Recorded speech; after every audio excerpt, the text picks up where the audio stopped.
محکمہ موسمیات نے خطرے کی گھنٹی بجا دی، بارشوں کا طاقتور سلسلہ پاکستان میں داخل ہو گیا۔ سوموار سے بارشیں دوبارہ شروع ہوں گی۔ اسلام آباد میں گرج چمک اور تیز ہواؤں کے ساتھ بارش کا امکان ہے۔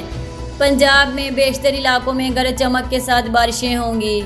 راولپنڈی، اٹک، چکوال، جہلم، منی بہاؤدین، حافظ آباد، گوجرانوالا، سیالکوٹ، نارووال، لاہور، قصور، اوکاڑا، فیصل آباد، جھنگ، سرگودا، میاں والی، خوشاب، ٹوبا ٹیکسنگ میں اکثر مقامات پر تیز ہواؤں اور گرج چمک کے ساتھ موسلا دھار بارشیں متوقع ہیں۔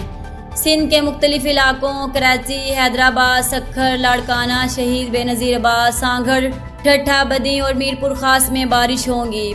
بلوچستان کے بیشتر اضلاع میں موسم گرم اور مرطوب رہے گا، تاہم اس دوران لسبیلا، سی بی، کوہلو، بارکھان، خضردار میں تیز ہواؤں گرج چمک کے ساتھ بارشیں ہوں گی۔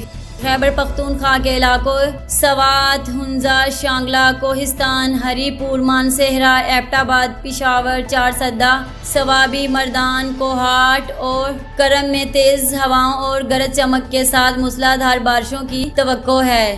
کشمیر اور گلگت بلتستان میں معطل جزوی ابرآلود رہنے اور گرج چمک کے ساتھ مزید بارشوں کا امکان ہے۔